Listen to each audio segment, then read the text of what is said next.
स्वागत करता हूं दोस्तों आपका इस YouTube चैनल में। इस वीडियो में हम जानेंगे सकल घरेलू उत्पादन, यानी जिसको हम शॉर्ट में जीडीपी बोलते हैं।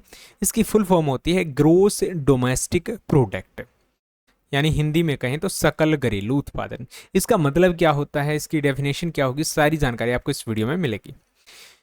यानी इसका अर्थ तो ये होता है कि एक देश की सीमाओं के अंदर एक निश्चित अवधि, खासकर एक साल को यहाँ पर लिया जाता है, जितना उत्पादन होता है, जितनी सेवाएं दी जाती हैं, उनको हम कैलकुलेट करते हैं और उनका जो मूल्य बनता है उसी को हम जीडीपी बोलते हैं। उत्पादन का क्या मतलब होगा? देखिए, जो हम वस्तुएं बनाते हैं, चाहे वो हम कुर्सियां बना रहे हों या हम कोई टीवी बना रहे हों, मोबाइल बना रहे हों, ये सारी चीज़ें हम बनाते हैं, उत्पादन करते हैं इनका। तो वो सारी जो चीज़ें होती हैं, या सेवाओं के अंदर आ जाता है जो बैंकिंग सेक्टर है या जो एजुकेशन सेक्टर है, या और भी सारी चीज़ें जहाँ पर सिर्फ कोई चीज़ नहीं बना दी जाती बल्कि सर्विस दी जाती है, उनका जो कंबाइन करके मूल्य होता है, जितनी उनकी कीमत होती है, उसी को हम क्या बोलते हैं, टोटल जीडीपी बोलते हैं। और खासकर एक साल की जो ये सारी चीज़ें होती हैं उनको कैलकुलेट यहाँ पर किया जाता है। तो जीडीपी के अंदर क्या आता है?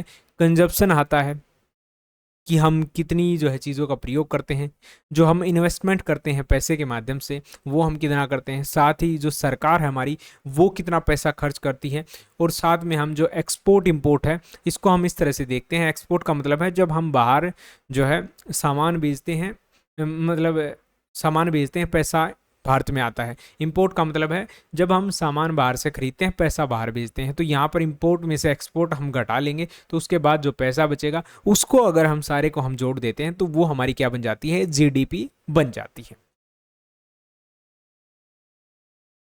कुछ मुख्य बातें, जैसे किसी भी देश की आर्थिक जो स्थिति होती है उसका एक मापदंड होता है जीडीपी। अगर हमें ये देखना है कि इकोनॉमिकली वो देश कैसा कर रहा है तो उसकी जीडीपी यहाँ पर देखी जाती है।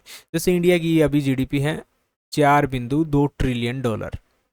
अब अगर अगले साल हमारी जीडीपी बढ़ के हो जाती है 4.5, 4.6, या जिस हिसाब से भी ठीक है ग्रोथ देखने को, तो हम बोलेंगे कि देश की जो है जीडीपी बढ़ रही है, यानी हम ग्रो कर रहे हैं, आगे बढ़ रहे हैं। अगर कम हो जाती है, रुक जाती है, तो इसका मतलब क्या है कि देश की जो आर्थिक हालत है वो सही नहीं है। तो इस प्रकार से हम देख सकते हैं कि कौन सा देश विकास कर रहा है, कौन सा नहीं। ऊजी जीडीपी का मतलब होता है देश आर्थिक रूप से क्या है, मजबूत है। जीडीपी में वृद्धि एक तरह से आर्थिक समृद्धि को दर्शाती है, यानी कि जो ग्रोथ देखने को हमें मिलती है वो जीडीपी से ही हम मापते हैं। अगर जीडीपी बढ़ती है तो हम बोलते हैं इकोनॉमिकली हम ग्रो कर रहे हैं। डेवलपमेंट अलग चीज़ होती है। डेवलपमेंट का मतलब होता है गरीबी घट रही है, बेरोजगारी कम हो रही है और लोगों का जीवन स्तर सुधर रहा है, तब हम उसको जो है इकोनॉमिक डेवलपमेंट बोलते हैं। उदाहरण के तौर पर भारत की जीडीपी 300 लाख करोड़ है। इसका मतलब देश ने इतने मूल्य की वस्तुएं और सेवाएं एक वर्ष में तैयार की। अब ये जो आंकड़ा है ये हो सकता है आगे पीछे का हो, लेकिन इस तरह से हम समझ सकते हैं कि जब सारी जो चीज़ें होती हैं, चाहे वो सरकार खर्चा करती हो, चाहे इन्वेस्टमेंट होता हो, चाहे हम कंजप्शन करते हो, उस सारे को हम जोड़ देते हैं तो वही जीडीपी हमारी बन जाती है। वीडियो साइंस लाइक करें, शेयर करें, चैनल को सब्सक्राइब जरूर करें। Thanks for watching.